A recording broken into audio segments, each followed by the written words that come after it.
पुराने समय की बात है। एक नगर में एक सेठ रहा करता था। एक समय में वो सेठ उस नगर का सबसे बड़ा व्यापारी था, लेकिन धीरे धीरे उस सेठ का व्यापार ठप होता चला गया। सेठ की तबीयत भी ठीक नहीं रहती थी।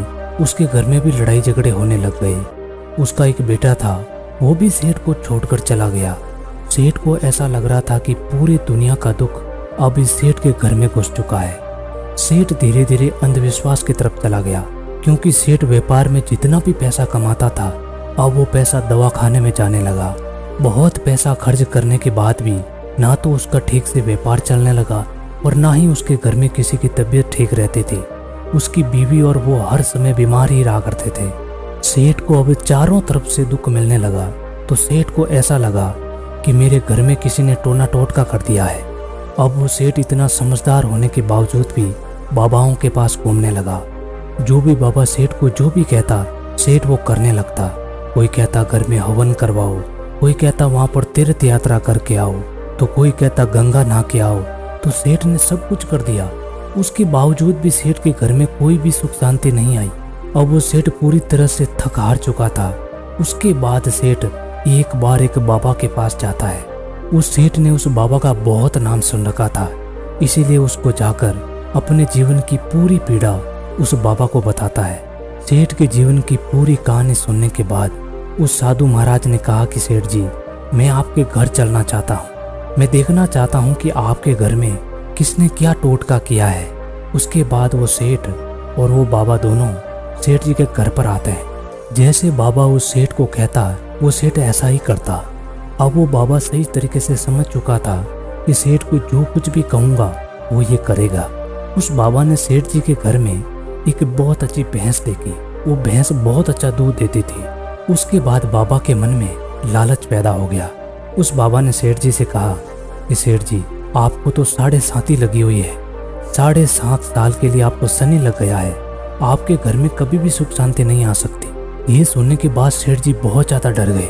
उन्होंने कहा, महाराज, इससे बचने का कोई तो रास्ता होगा। आप मुझे जो भी कहेंगे वो मैं करने के लिए तैयार हूँ। उसके बाद साधु महाराज ने कहा कि हाँ, इसका एक रास्ता है। यदि शनि महाराज का टाड़ा करवाना है तो दान काला देना पड़ेगा, क्योंकि उस बाबा को पता था कि यदि सेठ समझदार होगा तो काला दान का मतलब काली भैंस है, तो वो भैंस मुझे दान में दे देगा।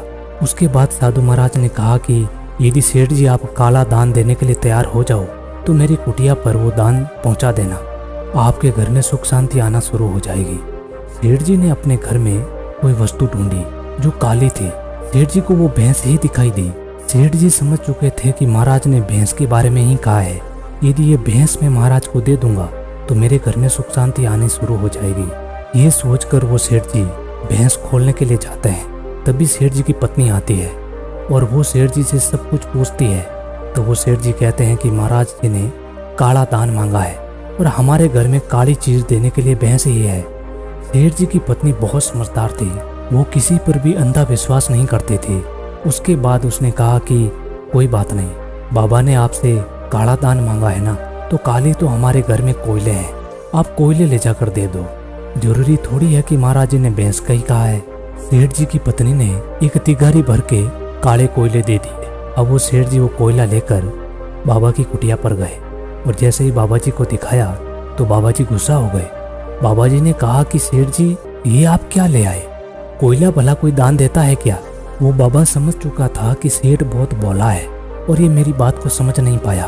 उसके बाद बाबा ने दूसरी बार कहा कि सेठ जी, जे करवाना हो शनि महाराज का टाड़ा तो दान देना पड़ेगा काला और चलने फिरने वाला। इतनी बात जब सेठ ने सुनी तो सेठ ने कहा कि महाराज, अब मैं बिल्कुल समझ चुका हूँ कि आप क्या दान मांग रहे हो। मैं तुरंत जाके वो दान लेकर आता हूँ। सेठ जी दौड़े दौड़े घर गए। घर जाकर सीधे ही वो भैंस खोलने ही वाले थे कि उनकी पत्नी फिर आके पूछती है कि अब क्या हुआ? तो सेठ जी ने कहा कि तू पागल है। बाबा बहुत गुस्सा हो गए। कोयला भला कोई दान थोड़ी दिया जाता है। उन्होंने कहा है कि जी करवाना हो शनि महाराज का टाड़ा तो दान लेना पड़ेगा काला और चलने फिरने वाला। इतनी बात जब सेठ जी की पत्नी ने सुनी तो उन्होंने कहा कि रुको, आप भैंस मत खोलो, महाराज जी कुछ और मांग रहे हैं। सेठ की पत्नी जोगियों के डेरे में गई और एक सांप को पकड़ के ले आई जो बिल्कुल काला था और सेठ की पत्नी ने कहा कि ये ले जाकर बाबा जी को दे दो। सेठ जी भागे भागे गए और उस सांप को टोकरी में डालकर बाबा जी को दे दिया। जैसे ही बाबा जी ने टोकरी का ढक्कन खोला तो उसके अंदर तपा हुआ सांप था। उसको देखकर बाबा जी तो पाव किलोमीटर दूर जाके खड़े हुए और गुस्से में सेठ जी से कहा कि सेठ जी तुम बहुत गलत कर रहे हो। यदि आपने दोबारा ऐसी हरकत की तो मैं एक और 7.5 आप पे लगा दूंगा। उसके बाद आप जीवन में कभी भी खुश नहीं रह पाएंगे। सेठ जी ने बाबा जी से माफी मांगी और कहा कि महाराज अब मुझे बताइए कि मुझे कैसा दान लाना है। उसके बाद बाबा जी ने तीसरी बार कहा कि जे करवाना हो शनि महाराज का टाड़ा, दान देना पड़ेगा काढ़ा, चलने फिरने वाला और दूध देने वाला। सेठ ने ये बात सुनते ही बाबा जी से कहा कि बाबा जी अब चिंता मत करो, मुझे पता है कि आप किसकी तरफ इशारा कर रहे हो, मैं तुरंत जाके लेकर आता हूँ। सेठ भागता हुआ जाता है और अपनी पत्नी को कहता है कि तुम पागल है, सेठ जी हमारे ऊपर एक और 7.5 लगा देंगे तो हम पूरी तरीके से बर्बाद हो जाएंगे। सेठ जी ने कहा है कि जे करवाना हो शनि महाराज का टाड़ा, दान देना पड़ेगा काढ़ा, चलने फिरने वाला और दूध देने वाला। सेठ जी की पत्नी सुनते ही समझ गई कि बाबा बहुत लालची है, लेकिन सेठ जी ये बात समझ नहीं पा रहे हैं। सेठ जी की पत्नी ने कहा कि आप 5 मिनट रुको, मैं अभी ये दान लेकर आती हूँ। सेठ जी की पत्नी बाड़े में गई। कहीं पर एक काला कलर की कुत्ती ब्याई हुई थी, उसके 4-5 बच्चे थे। तिगारी में बच्चे डाले तो पीछे पीछे वो कुतिया भी चलने लगी। वो तिगारी लाकर सेठ जी को दे दिया और कहा कि ये ले जाकर महाराज जी को दे दो, ये चलने फिरने वाला है, दूध देने वाला है और काला भी है। सेठ जी भागते हुए गए, कहा कि महाराज जी ये रहा दान, जो भी आपने कहा वो सब इसमें है। जब उस महाराज जी ने ये देखा कि सेठ जी एक कुतिया को पकड़ के लाए हैं तो ये देखकर वो महाराज हंसने लगे और कहा कि सेठ मुझे पता है कि तुम बहुत भोले हो, इतने समझदार नहीं हो, लेकिन तुम्हारी पत्नी बहुत समझदार है और उसी ने तुम्हें सही तरीके का रास्ता दिखाया है। उसके बाद उस महाराज ने कहा कि सेठ मैं तुम्हारी परीक्षा लेना चाहता था कि तुम कितने समझदार हो। ना तो तुम्हारे जीवन में कोई 7.5 लगी है और ना ही कोई भगवान तुमसे रूठे हुए हैं। मुझे किसी प्रकार का दान नहीं चाहिए, लेकिन मेरी कुछ बातें तुम अपने जीवन में यदि उतार लोगे तो तुम कभी दुखी नहीं होंगे। आदमी के जीवन में उतार चढ़ाव आता रहता है। तुम्हारा पहले व्यापार बहुत अच्छा चलता था, आज की तारीख में नहीं चलता। हो सकता है कि तुम उस रास्ते पर नहीं चल रहे हो जिस रास्ते पर जिंदगी तुम्हें चलाना चाहती है। और मुझे पता है कि तुम्हारे जीवन में इतने दुख क्यों आए, क्योंकि तुम्हारे जीवन में जब शुरू में दुख आना शुरू हुआ तो तुमने भगवान के ऊपर से विश्वास खो दिया और तुमने अपने आप को अंधविश्वास की तरफ धकेल दिया। तुमने लोगों से राय मांगनी शुरू की, लोगों ने जो भी राय दी तुम उस पर चलना शुरू कर दिए और यही तुम्हारे जीवन की सबसे बड़ी गलती रही। तुम लोगों से राय पूछते रहे और लोग अलग अलग राय देते रहे। इसी के चलते तुम्हारे घर के जितने भी राज थे वो लोगों के पास चले गए और सेठ जिस घर के राज लोगों के पास चले जाते हैं उस घर का पतन हो जाता है। इसी के चलते तुम्हारी जिंदगी में दुख आते गए और जितने दुख तुम्हारी जिंदगी में आए तुम उतने ज्यादा लोगों से राय लेना शुरू किए। उसके बाद उस बाबा ने कहा कि सेठ यदि तुम्हें जीवन में खुश रहना है तो सबसे पहले तो लोगों से राय लेना बंद कर दो। जो भी तुम काम करना चाहते हो वो अपने दिल की सुनकर करो। यदि तुम सवाल अपने आप से पूछोगे तो तुम्हें जवाब भी मिल जाएगा और तुम्हें वो जवाब मिलेगा जो तुम्हारे जीवन में सबसे बेस्ट होगा। तो सेठ सबसे पहली बात तो ये है, यदि जीवन में खुश रहना है तो लोगों से राय लेना बंद कर दो। जो लोग कहते हैं उस पर ध्यान देना बंद कर दो। ये मत सोचो कि 4 लोग क्या कहेंगे, 4 लोग कुछ भी नहीं कहते हैं, 4 लोग बस राम नाम सत्य है यही कह सकते हैं और कुछ नहीं कह सकते। और दूसरी बात का तुम्हें ध्यान रखना है कि अपने घर परिवार की बातें, जैसे तुम्हारा व्यापार, तुम्हारा घर, तुम्हारे आर्थिक हालात, तुम्हारे और तुम्हारी पत्नी के बीच के रिश्ते, तुम्हारे और तुम्हारे बेटे का रिश्ता, ये सब गोपनीय रहना चाहिए।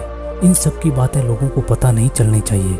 यदि लोगों को ये पता चल गया कि तुम्हारे और तुम्हारे बेटे के बीच में किसी बात से मनमुटाव है तो लोग फायदा उठाना शुरू कर देंगे।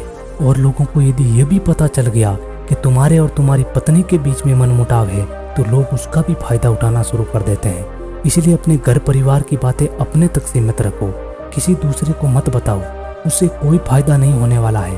क्योंकि एक बात हमेशा याद रखना कि कभी भी खुली किताब मत बनना, क्योंकि लोगों को पढ़ने में नहीं बल्कि पत्ते फाड़ने में मजा आता है। तीसरी बात का तुम्हें ध्यान रखना है कि कभी भी किसी को भी अपनी ताकत के बारे में और अपनी कमजोरी के बारे में मत बताना।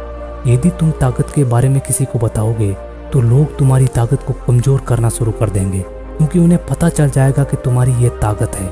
और यदि लोगों को ये पता चल गया कि तुम्हारी कमजोरी क्या है तो लोग सबसे पहले तुम्हारी कमजोरी को पकड़ेंगे और तुम्हें कमजोर करने की कोशिश करेंगे। इसीलिए अपने जीवन में किसी को भी अपनी ताकत और कमजोरी के बारे में मत बताओ, उसे हमेशा गोपनीय रखना, तभी तुम जीवन में खुश रह पाओगे।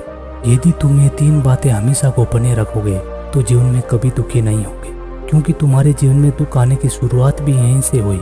तुम्हारा व्यापार ठप हुआ तो तुमने लोगों से राय मांगनी शुरू कर दी। लोगों ने अलग अलग राय दी और तुमने उसी पर चलना शुरू कर दिया, क्योंकि लोग तुम्हारा भला कभी नहीं चाहेंगे। लोग कभी नहीं चाहेंगे कि तुम मुझसे आगे जाओ, हमेशा वो लोग चाहेंगे कि तुम मुझसे नीचे रहो, ताकि तुम मुझसे मिलते रहो। एक बात हमेशा याद रखना कि माता पिता और गुरु, इनके सिवा कोई आदमी ये नहीं चाहेगा कि तुम मुझसे भी ज्यादा कामयाब हो जाओ। माता पिता और गुरु ही चाहते हैं कि हमारा बेटा हमसे भी आगे जाए। इसीलिए यदि अपने जीवन में किसी से राय लेनी ही हो तो इन 3 लोगों से लेना, इसके सिवा किसी से भी कोई राय मत लेना, क्योंकि ये जीवन तुम्हारा है और इसके फैसले भी तुम्हारे ही होने चाहिए। तभी तुम अपने जीवन में खुश रह पाओगे और कामयाब हो पाओगे। इतनी बात सुनने के बाद वो सेठ और महाराज को प्रणाम करते हुए अपने घर चला जाता है। उम्मीद है दोस्तों ये वीडियो आपको पसंद आया होगा। वीडियो पसंद आए तो वीडियो को लाइक और चैनल को सब्सक्राइब जरूर कर देना। मिलते हैं अगली वीडियो में, तब तक के लिए अपना ख्याल रखें।